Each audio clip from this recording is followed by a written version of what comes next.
오늘 아침 우리가 함께 봉독한 말씀은 마태, 마가, 누가 그리고 이제 이렇게 공간 복음서에 모든 기록된 말씀입니다. 저는 우리에게 잘 알려진 중풍병자의 이야기를 통해서 하나님의 은혜를 나누도록 하겠습니다. 본문에 들어가기 앞서 본문의 이해를 돕고 본문의 말씀을 읽거나 들을 때에 가질 수 있는 의구심을 제거해 주기 위해 꼭 필요한 두 가지 사실에 대해서 먼저 말씀드리도록 하겠습니다.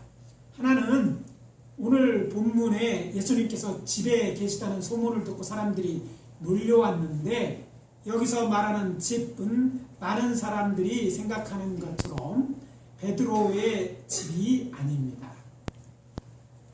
이 집은 틀림없이 가버나움에 있는 예수님이 어머니 마리아와 동생들이 살고 있던 집이었던 것입니다. 예수님은 계획하신 갈릴리 전도여행을 마치고 가버나움에 있는 자신의 집으로 돌아오신 것입니다. 당시 예수님과 그의 가족은 헤롯 안티파스 왕이 주 18년에서 20년경 갈릴리 왕국의 수도를 찌포리, 곧 영어로 세포리스에서 디베랴로 옮겼습니다. 디베랴는 갈릴리 호숫가에 있죠. 수도가 옮겨가면서 사실 목수, 엄밀히 말하면 석수였던 예수님의 가족의 일거리가 없는 거예요. 사실 나사렛은 작은 동네입니다. 그러나 5km 정도 떨어진 곳에 찌포리라는 갈릴리 왕국이 있어서 그곳에 가서 예수님의 가족은요, 목수, 즉 석수일을 하면서 먹고 살 수 있었어요. 그런데 수도가 이전이니까 더 이상 집을 빌 필요가 없는 거예요. 도로를 만들 필요가 없습니다. 뭔가 해야지 먹고 사는데 산지였던 나사렛에서는요, 그렇다고 농토가 있는 게 아니잖아요. 그래서 예수님의 가족도 어쩔 수 없이 집을 이제 찌포리에서 떠나서 갈릴리 호숫가로 이제 호숫가인 디베랴로 가든지 근처에 있는 큰 도시로 가야 됐는데 그 당시 갈릴리 호숫가에 그 디베랴보다 디베랴는 작지만 큰 성읍이 있었는데 바로 그 도시가 있었는데 그곳이 바로 가버나움이었던 것입니다. 지금도 가버나움 유적지의 출입기에는 타운 오브 지저스라는 글귀가 새겨져 있습니다. 성지순례에 가면 그 입장하는 문에 이렇게 써져 있어요. 무슨 말입니까? 예수님의 본동네다. 무슨 가버나움이 예수님의 동네라는 거예요. 예수님 전에는 나사렛에 사셨어요. 그러나 이사 오셔서 지금 어디에? 가버나움에 살고 있었던 것입니다. 그래서 성경에 나와 있지는 않지만 아마도 그날 밤 예수님의 가족들은 방 안에 누워 별을 보다가 잠들었을 것입니다. 왜요? 지붕이 열리는 게 있어요. 지붕이 이제 구멍이 뚫려가지고 그것을 보면서 살 수밖에 없었을 것 같아요. 그리고 또 다른 하나는 예수님의 집에 지붕을 뜯어 구멍을 내고 중풍병자가 누운 상을 달아내렸다는 기록은 과장된 것이 아닙니다. 오늘날 우리에게는 이게 정말 이해하기 힘든 얘기죠. 철근 콘크리트로 된 이 교회에 지붕을 뜯는다. 쉬운 일이 아닙니다. 포크레인이 들어오고 막 해야지만 겨우 할 수 있는 일인데 당시에 집은 뜯어낼 수 있는 집이었기 때문입니다. 특별히 갈릴리 호수 북쪽에 자리 잡은 어촌 마을인 가버나움 부근은요, 제주도처럼 화산 폭발로 인해 생긴 검은 현무화로 덮여 있는 것입니다. 가보면 제주도 왔다 이런 생각이 들 정도로 그런 검은 바위들이 있는 곳인데 호숫가 평지에 집을 지었기 때문에 현무암, 이 검은 돌을 쌓아가지고 벽을 만들고 거기다가 소나무나 또는 돌 무화과 하나 같이 튼튼한 이제 나무를 서로 이렇게 이제 연결해서 들보로 삼고 그리고 그 위에 작은 가지를 얹은 후에 진흙을 섞은 나뭇가지 등을 덮어서 그것들을 다져서 평평한 지붕을 만들었습니다. 따라서 꼬챙이 같은 연장으로 지붕 윗면에 단단한 부분만 파헤치면 지붕을 드러내고 상을 드러내릴 공간을 만들 일은 그리 어려운 일이 아니었을 것입니다. 장정 4명이라면 더욱 그렇습니다.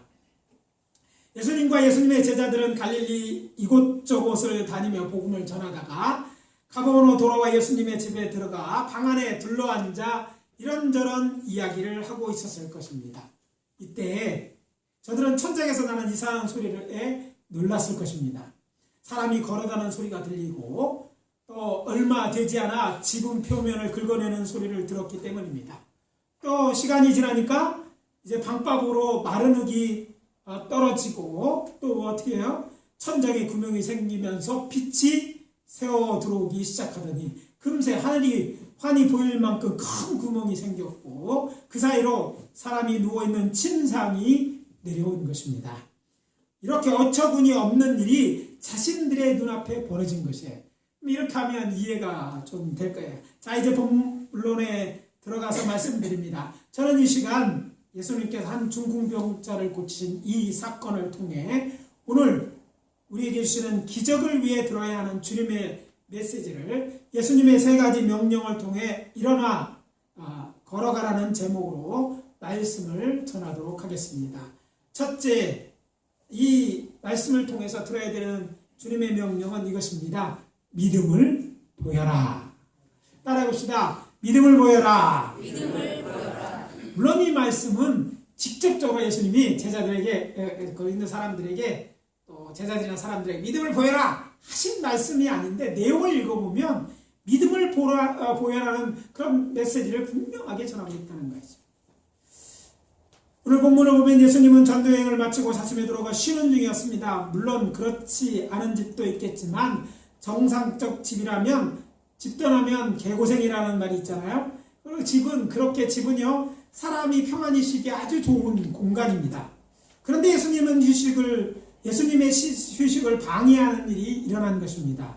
예수님이 집에 돌아오셨다는 소문, 예수님이 집에 계시다는 이 소문이 퍼지자 많은 사람들이 예수님의 집으로 몰려들어 문 앞까지도 들어설 자리가 없게 되었기 때문입니다. 그들 중에 중풍병자를 상에 뉘어 메고 온 4사람이 있었습니다. 그런데 문제는 그들이 도착했을 때는 이미 예수님의 집 앞에 사람들로 가득했기 때문에 그들을 비집고 들어갈 수 있는 공간이 없었어요. 한 사람이라면 키가 작고 해서 막 비집고라도 들어갔겠죠. 그런데 지금 뭐예요? 4사람이 중풍병자를 들것에 들고 왔잖아요. 많은 공간이 필요했는데 앞에서부터 예수님의 이야기를 들어 꽉 밀어쳐 있는 사람들이 꽉 이렇게 이제 예수님의 집 쪽으로 모여 있는 상황에서 사람을 어쩌할 수가 없었던 것입니다. 근데 놀라운 것은요, 그럼에도 불구하고 그들은 포기하지 않았다는 거죠. 아니, 다른 희망이 없었기에 저들은 포기할 수가 없었을 것입니다. 그래서 저들이 생각해낸 방법은 예수님의 계신 집의 지붕에 올라가서 지붕을 뜯어내 생긴 구멍으로 상에 누인 중풍병자를 예수님 앞에 달아내는 것입니다. 와, 보통 사람들은 상상할 수 없는 상상조차 할 수 없는 일을 저들이 이제 계획하고 행한 것이에요. 남의 집 지붕을 허락도 안 받고 올라가서 뜯어낸다. 얼마나 요구도 물려고 나중에 뭐 어떻게 그런 일들이 있었지만 그런 일이 있을지라도 그들이 지금 상황이 너무 급박했기 때문에 이 방법 외에는 예수님께 갈 수 없다는 걸 알고 이렇게 행한 것이죠. 오늘 본문 5절에서 이 광경을 지켜보신 예수님의 생각이 기록되어 있습니다. 예수께서 그들의 믿음을 보시고, 예수님께서 이들의 행동을 믿음으로 보셨다고 말하고 있는 거예요. 오늘 본문의 병행 구절인 누가복음 5장 20절도 예수님께서 그들의 믿음을 보시고 말씀하셨다고 기록하고 있습니다. 그렇다면 저들이 보인 믿음은 어떤 믿음일까요?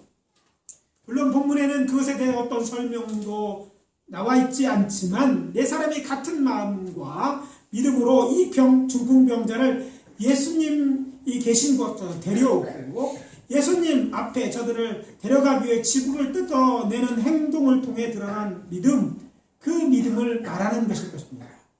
이 중풍병자를 예수님 앞에 데려가기만 하면 고침을 받을 것이다. 이 믿음이 그들에게 있었어요. 그리고 예수님이 병자를 고쳐주실 것이다. 데려만 가면 예수님은 고쳐주실 것이다. 그런 믿음이 있었기에 그것을 믿고 행동으로 이 믿음을 보인 것입니다. 그런데 결론이 무엇입니까? 이 중풍병자는 고침을 받았습니다. 그렇지만 이 본문에서 놓치지 말아야 할 것이 있습니다. 병자를 치료하시는 위대한 의사가 되시는 예수님께서 병자들에게 요구하는 믿음, 이런 믿음만으로 충분하지 않았다는 것입니다. 어떻게 그렇다고 단정할 수 있느냐고요? 예수님께서 이 중풍병을 치료하시기 전에 이렇게 말씀하시고 이 병자를 치료해 주셨기 때문입니다. 작은 자야, 내 죄사함을 받았느니라. 이어서 말씀하십니다. 내가 내게 이르노니 일어나 내 친상을 가지고 집으로 가라. 그는 일어났고 자신의 상을 가지고 걸어서 집으로 돌아갔습니다. 사랑하는 성도 여러분, 여러분 중에 이 중풍병자처럼 병고침 받기를 원하는 분이 계십니까? 그렇다면 성경에 기록된 것처럼 예수님께서 오늘도 병자를 고치고 계신다고 믿고 우리 구주 예수님께 병 낫게 해달라고 간절히 기도하시기 바랍니다. 그리고 기억하십시오. 예수님께서 그들의 믿음을 보시고 제일 먼저 하신 말씀이 무엇이었는지 말입니다. 작은 자여, 내 죄사함을 받았느니라. 사람의 죄를 사할 수 있는 분은 오직 하나님 한 분뿐입니다. 그렇기 때문에 어떻게 하면 예수님을 책잡을까 호시탐파 기회를 엿보던 서기관과 바리새인들이 문제 삼을 줄을 뻔히 알면서도 예수님은 이렇게 말씀하신 거예요. 아니나 다를까 저들은 속으로 이 사람이 어찌 이렇게 말하는가 신성모독이로다. 오직 하나님 한 분 외에는 누가 능히 죄를 사하겠느냐고 생각하는 저들을 향해 예수님이 질문하십니다. 중풍병자에게 내 죄사함을 받았느니라는 말과 일어나 걸으라는 말 중에 어느 것이 쉽겠느냐. 사실 병자를 일어나 걸으라면 눈에 보이는 뭔가 드러나야 되지만 죄사함은 눈에 보이지는 않아요. 그렇지만 실상은 이 두 가지 다 어려운 말이죠. 그리고 우리로서는 행할 수 없는 일이기도 합니다. 예수님은 뭐라고 이어서 말씀하십니까? 인자가 땅에서 죄사하는 권세가 있는 줄 너희로 알게 하려 하노니. 그리고 중풍병자에게 말씀하십니다. 내가 이르노니 일어나 내 상을 가지고 집으로 가라. 사실 저들뿐 아니라 우리에게도 이 두 가지 들은 모두 불가능합니다. 그럼에도 불구하고 예수님께서 이렇게 말씀하신 것은 질병은 죄의 부산물이며 때로 질병의 직접적인 원인이기 때문입니다. 그래서 우리는 믿음만 가지고 치료한다고 했지만 예수님은 그것만으로 충분하지 않다. 왜? 죄 문제가 먼저 해결돼야 되는 거예요. 하나님의 역사 속에는 하나님이 임재 역사하면요 죄인이 있거나 죄 믿지 않으면 역사하실 수가 없어요. 그러니까 먼저 우리가 죄의 문제를 해결해야 돼요. 그것이 죄 때문에 왔다면 그냥 믿음으로 고쳐주는가 그 죄에 대해 원인이 된 문제부터 해결해야 되는 거야. 그리고 저들의 믿음을 보시고 주님은 내 죄가 사함받았다고 선포하시는 거예요. 우리는 예수님 앞에 나아가서 우리의 죄를 고백할 때 믿어야 합니다. 내가 우리의 죄를 고백하면 내가 내 죄를 고백하면 하나님은 미쁘고 우리에서 우리의 죄를 사해 주실 거라는 믿음을 갖고 고백해야 되고 그리고 주님은 우리의 이런 기도를 들으시고 우리의 죄를 사하여 주실 것입니다. 그러니까 이 믿음이 또 있어야 되는 거예요. 그리고 그것이 죄 때문에 온 것이라면 더욱 이 믿음이 있어요. 죄 문제가 해결돼야지 병 났으면 그 죄 때문에 온 것인데 병이 낫겠어요. 그리고 병 맞았다 할지라도 다시 그 죄대로 병들 수밖에 없는 거예요.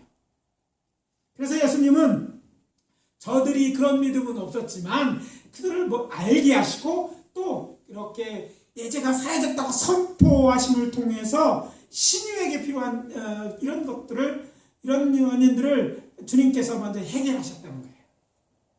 이 말은 하나님께 치료를 구하기 전에 회개부터 해야 한다는 말입니다.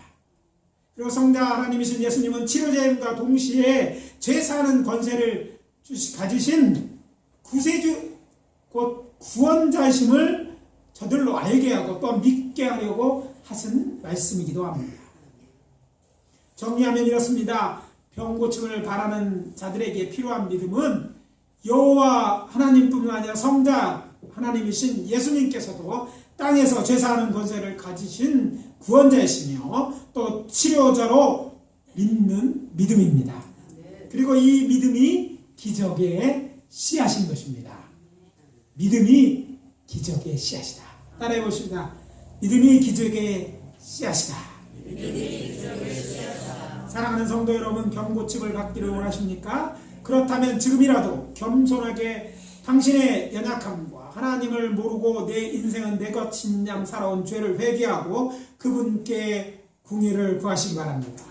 그리고 성자 하나님이신 예수님을 땅에서 죄사하는 권세를 가지고 있는 분으로 또 치료하는 하나님으로 믿고 그분께 간절히 기도하여 하나님의 치유 연사를 경험하게 되시기를 예수 그리스도 이름으로 축복합니다. 아멘. 축복합니다. 아멘. 두 번째 명령은 일어나 걸어가라. 따라해 봅시다. 일어나 걸어가라. 일어나 걸어가라. 이 중풍병은 일어나 내 상을 가지고 걸어가라는 예수님의 말씀에 순종하여 몸을 일으켰고 바로 그때 기적을 경험하게 되었습니다. 잘 아시는 것처럼 중풍병이란 내 어떤 부분에 혈액이 공급이 되지 않거나 또 줄어들고 또 뇌출혈이 일어나서 생기는 병으로 몸의 한쪽 또는 양쪽이 모두 마비되어 말을 하거나 음식을 먹기도 힘들어지는 등 몸을 마음대로 움직이게 못하는 그런 병입니다. 그런 병에 오랫동안 이제 그 병을 앓고 있었어요. 자, 여러분, 병을 앓을 때는 처음에는요, 어떻게든지 운동해서라도 어떻게든지 뭔가 해보려고 해요. 그런데 이렇게 시도를 하면 할수록 무슨 생각이 나면 이제 나는 이렇게 해도 안 되는 거를 아는 거예요. 그러면 메뚜기를 이렇게 큰 상자 안에, 유리상자에 집어넣고 메뚜기를 집어넣으면 처음에 메뚜기는요, 어떻게 해요? 자꾸 뛰어서 밖으로 나가려고 합니다. 나가라 여러 번 해보면 위에 부딪히고 떨어지면 무슨 생각을 갖습니까? 아, 해도 안 된다 생각이 들어요. 그래서 위에 뚜껑을 열어놔도 메뚜기는 뛰어나가지 않습니다. 왜? 해봐야 뻔하는 거야. 난 못해 이거예요. 여러분, 이렇게 고정관념이 굉장히 무섭습니다. 오랫동안 중풍병자에 걸리면요, 움직여도 안 되는 거, 아프기만 하고 이래가지고 이런 생각이 깊이 사로잡혀 있는데 그에게 예수님이 일어나 걸으라고 명령하셨어요. 그런데 이때 저가 걸으려면 뭐가 필요하면 이 고정관념을 깨트려야 됐던 거예요.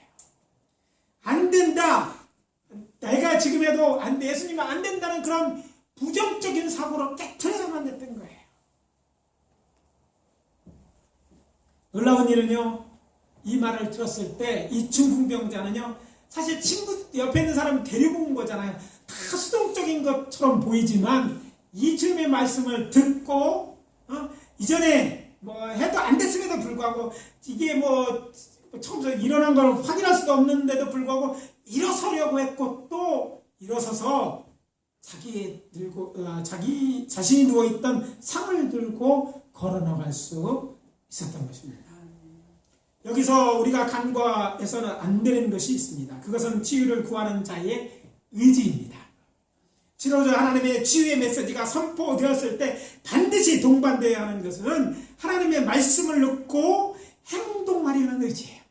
주님이 말씀하셨어요. 그럼 이걸 붙들고 여태까지는 내가 안 됐지만 주님이 말씀하셨으니까 하나님이 선포하셨으니까 힘을 주실 거라고 믿고 일어나서 행동하는 의지가 있어야 된다는 거예요.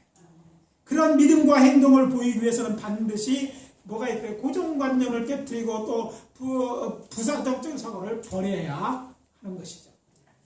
그렇다면 이 중풍병자가 일어나기 위해 스스로 극복했던 것은 무엇입니까? 말씀드린 것처럼 일어날 수 없다는, 나는 중풍에 걸렸기에 일어날 수 없다는, 이미 오래됐다는 그런 것, 고정관념을 깨뜨리는 것이고, 또 많은 사람들이 무슨 얘기를 하든 어떻게 생각하고 이런 것들, 이런 환경, 이런 것을 문제 삼지 않고 나는 병 고칠 수 없을 거야. 또 하나님께서 나 같은 걸 고쳐주시겠어?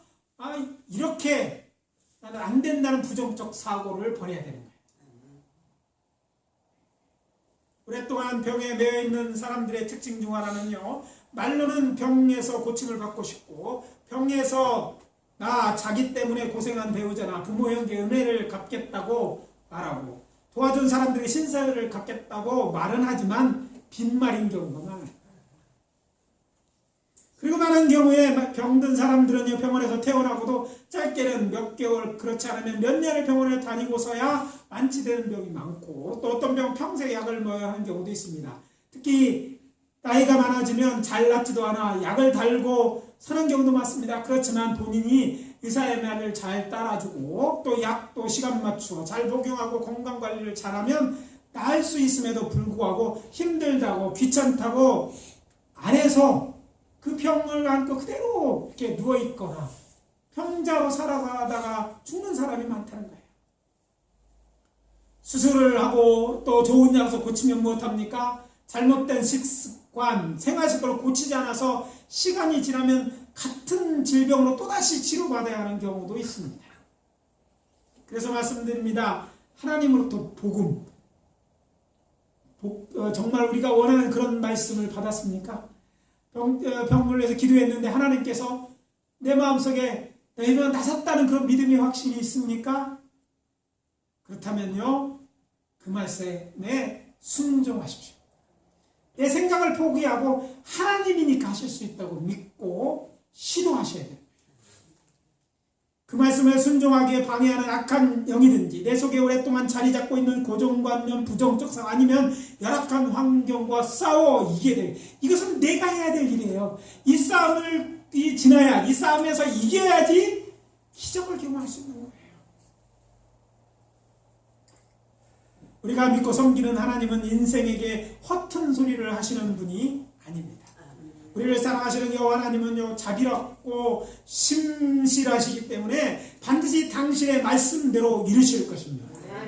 이사야 55장 11절입니다.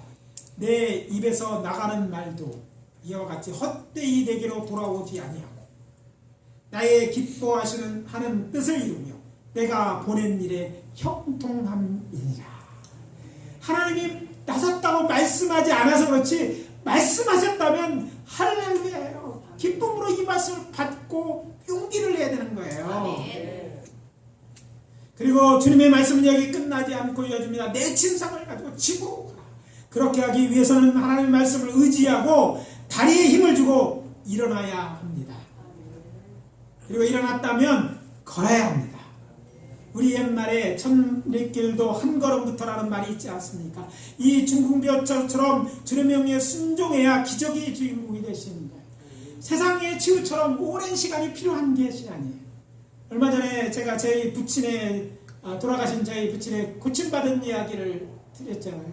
말씀드려서 기억하시는 분이 하나님께서 저에게 중풍병이었는데 첫 번째 온 것이 아니에요. 그 이전에도 중풍병이 걸리셨고 치료됐는데 이제 두 번째 중풍으로 쓰러지게 되었을 때 하나님은 저를 예수 믿게 하려고 그 일을 이루신 거예요.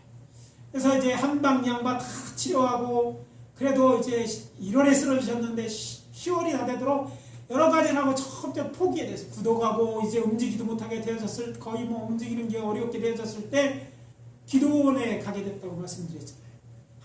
이게 송복리 기도원이라고 우리 교단에서 잘 가는 기도원인데 거기서 하나님께서 기도하는 게 그의 팔이 올라가기 시작했어요. 예수 믿던 분이 아닙니다. 100일 기도해서 나으셨다고 늘 저를 공격하고 어렵게 하는 분인데 하나님이 팔을 옮겨주는 고칠 줄 믿고 저에게 말씀하셨어요. 며칠 있다면 가면 안 되느냐 그렇게 하라고 말씀드렸고 불과 2, 3일 후에 주일이 되었는데 기도원 원장님 차를 직접 운전해 갖고 교회 오신 거예요. 할렐루야? 남일이라고 생각하지 말고 기뻐하시고. 그런데 저희 어머님 절에 열심히 다니셨던 어머님 다 포기하게 그런 하나님 만난 적이 없잖아요. 살아계신 하나님을 경험한 거예요. 오랜 시간이 걸린 게 아니에요. 회복의 기간이 필요가 아니라 하나님이 직접 치료하시니까 금방 나은 거예요. 이 중풍병자도 똑같은 중풍병자 나섰는데 금방 나아가지고 일어났고 걸었고 그냥 걸은 게 아니라 비틀비틀 걸은 게 아니에요. 자기가 가져온 상 4명이 들고 그 상을 들고 걸어갈 수 있는 그런 기적이 일어났던 거예요. 하나님은요 하실 수 있습니다. 하나님은 오늘도 기적을 일으킬 수 있는 것이고 우리가 믿는다면 우리는 그 기적의 주인공이 될 수 있는 것입니다. 문제를 만났습니까? 하나님의 말씀을 구해야 합니다. 하나님의 능력을 사모하십시오. 그리고 하나님 말씀이 임했다면 의심 없이 믿고 일어서십시오. 이렇게 해달라고 구하지 말고 일어서 보려고 해보십시오. 주께서 일어서라고 하셨으니 나를 일으켜 세우실 것으로 믿고 일어서십시오. 주여 일어날 힘을 주소서. 이렇게 기도하며 일어서라는 얘기죠. 오랜 치유 사역을 통해 제가 발견한 흥미로운 사실은 기도만 하고 치유의 기적이 일어나게 기다리는 신자의 기도보다 아직 몸이 온전치 못함에도 불구하고 하나님께서 기뻐하시는 일을 찾아 그 일을 하면서 병 낫기 위해 기도하는 사람들에게 신의 기적이 많이 일어난다는 거예요. 사람들은 부도수표를 때 아쉬울 때 부도수 하나님 고쳐주시면 뭐 내가 무슨 헌금을 얼마나 하겠다 무슨 일 열심히 해야겠다 하나님이 해도 하나님 하도 속으셔서 그런지 잘 응답하지 않더라고요. 제가 신유를 이렇게 사역을 해보면 그렇다는 거예요. 그런데 아무것도 아니야. 아직 낮은 게 아니야. 근데 내가 할 수 있는 작은 일이라도 교회 가서 내가 뭐라도 힘들게 막 비틀어 와서 뭔가 하려고 하고 피아노를 뭐 치겠다고 나중에 뭐 하는 게 아니라 와서 그냥 뚱땅거려도 해보려 할 때 하나님의 놀라운 기적을 베푸는 경우가 너무 많이 있더라고요. 하나님께서 왜 치료가 필요한지 하나님께 보여드리십시오. 하나님 이건 빈말이 아닙니다. 진짜 내 마음이야. 고쳐주면 내 이 일을 하겠어. 아니 안 고쳐주는 일을 해야겠습니다. 이렇게 할 때 하나님은요 그것을 믿음으로 보시는 거예요. 그것을 기뻐 보시는 거예요. 하나님의 능력이 없어서 치료하지 못하는 것이 아니지 않습니까? 하나님은 다른 걸 뭐 기대해서 하는 것이 아니지 않습니까? 그리고 우리가 오늘 본문에서 놓치지 말아야 할 것은요. 주께서 우리로 일어나게 하시고 걸어가게 하시는 또 다른 이유가 있다는 거예요. 치료의 하나님께서는요. 병자가 치료됨을 통해 영광을 받으셔야 하기 때문입니다. 영광을 받기 위해서 영광을 받고 고치시는 것이 하나님은 치료하심을 통해서 영광을 받으셔야 마땅한 분이라는 얘기를 하고 있는 거예요. 사람들은 오해합니다. 영광을 받으시고 아프게 한다. 이렇게 생각하는데 사실 그렇지 않습니다. 하나님이 모르고 하나님이 모르고 이렇게 일으키는 거예요. 영광을 받을 게 아프게 하고 가서 영광을 받으시는 그런 하나님이 아니시라는 거예요. 하나님이 그럴 만하고 그들이 그런 원인을 제공하고 그럴 수밖에 없지만 하나님은 그를 치료하심으로 그것을 통해서 그가 자신의 행한 일에 대해 영광을 받으시고 기뻐하시는 하나님이라는 말씀을 드리는 거예요. 같은 말인 것 같지만 차이가 있는 거예요. 본문 12절입니다. 그가 일어나 곧 상을 가지고 모든 사람 앞에 나가거늘 그들이 다 놀라 하나님께 영광을 돌리며 이르되 우리가 이런 일을 도무지 보지 못하였다 하더라.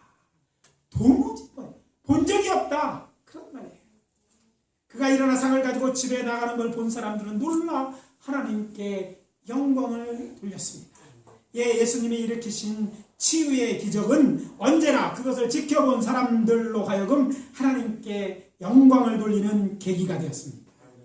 치유의 기적이 일어났다면 사람은 마땅히 하나님께 영광을 돌려야 됩니다. 마음과 뜻 그리고 힘을 다해 하나님을 찬송하고 감사의 제사를 드려야 마땅합니다. 하나님의 자비하심이 이 놀라운 기적을 일으켰기 때문입니다. 우리를 위하여 일으켰기 때문입니다. 우리의 좋으신 하나님 아버지께서 오늘도 당신을 찾는 자에게 치유의 은사를 허락하심으로 자신에게 영광 돌리게 하기를 원하십니다. 그래서 말씀드립니다. 사랑하는 성도 여러분, 구원자이시고 치료자이신 우리 주 예수님께 기도하고 주의 말씀에 순종함으로 기적의 주인공이 되어 주변 사람들로 하나님께 영광 돌릴 수 있게 하시기를 예수 그리스도의 이름으로 축복합니다. 아멘. 축복합니다. 아멘. 믿음대로 될지어다. 아멘. 이제 마지막으로 주님이 하신 명령은요. 집으로 가라. 따라해 봅시다. 집으로 가라. 집으로 가라. 한 분도 일어나서 집으로 가지 않는데 하여튼 집으로 가라. 명령이 됐어요. 예수님은 중병의 집으로 가라고 명령하셨습니다. 김병에 장사 없다. 김병에 효자가 없다. 또는 병들어 아픈 사람보다 병든 자들을 돌보는 사람이 먼저 죽는다. 어떤 사람은요, 병은 도둑이다. 병 걸리면 뭐 있는 돈 없는 다 끄집어 다 쓰기 때문에 뭐 이런 말들, 왜 이런 말들이 나왔겠습니까? 그만큼 힘들다는 말이죠. 바로 그곳으로 그 집으로 예수님은 병 고침을 받은 그를 돌려보낸 것입니다. 거동할 수 없어 상에 뉘어 실려갔던 그가 그 상을 들고 집으로 돌아가는 모습을 우리가 한번 상상해 보십시오. 얼마나 가는 길이 기뻤겠어요. 아니, 그를 맞이하는 가족들은 어떻겠어요? 건강에 돌아온 남편의 모습을 보고 부인은 얼마나 기뻐했을까요? 아이들은 어떻겠습니까? 그를 알고 있는 사람들은 어떻겠어요? 다 기뻐하지 않았겠어요? 이 가정은 전에는 근심과 걱정 그리고 슬픔이 가득 차 있었다면 지금은 기쁨 그리고 감사와 찬양으로 가득 차게 되었을 것입니다. 전에 하나님에 대한 불신이 가득 차 있었다면 지금은 하나님에 대한 믿음으로 가득 차게 되었을 것입니다. 탄식이 변화 기쁨 노래가 되고 하나님께 영광을 돌리게 되었을 것입니다. 기적을 일으키신 하나님이 기대하는 것은 우리의 가정이 우리가 속해 있는 공동체가 하나님께 감사와 찬양의 제사가 드려지고 기쁨과 행복이 가득한 곳이 되기를 원하십니다. 그래서 지금도 병자를 고쳐요. 참 이 얘기를 보면서 그러고 보니까 이런 생각이 들어요. 이 중풍병자 이야기는요, 집에서 시작해서 집으로 끝나는 거예요. 집에서 갖고 나오죠. 예수님의 집에 대한 얘기를 하죠. 그리고 마지막에 집에 돌아가는데 집에 대한 얘기를 하시는 거예요. 가정에 대한 얘기를 하시는 거예요. 우리가 사는 이 세상은요, 병든 사회입니다. 병든 가정도 많고 심지어 병든 교회도 있습니다. 우리 주님께서는 이런 가운데 살아가는 우리의 병을 고쳐주시고 연약한 곳을 회복시키셔서 건강하게 우리가 왔던 집으로 돌려보내시기 원하십니다. 그래서 우리를 병들게 하고 힘들게 하는 그곳을 고치고 회복시키려는 것입니다. 도저히 사람이 살 수 없는 것 같은 그곳, 사람이 살만한 곳, 아니 행복하게 살 수 있는 곳으로 만들기 원하신다는 말씀입니다. 어쩌면 예수님, 우리가 믿는 우리에게, 예수님을 믿는 우리에게 고난받을 허락하시는 보이지 않는 진짜 이유가 이것이라고 생각이 들 때가 있습니다. 그래서 권면합니다. 병 고침 받기 위하여 기도하십시오. 병이 깊더라도 이미 오랫동안 기도해 오셨을지라도 멈추거나 포기하지 말고 병 낫기 위해 치료의 하나님께 기도하십시오.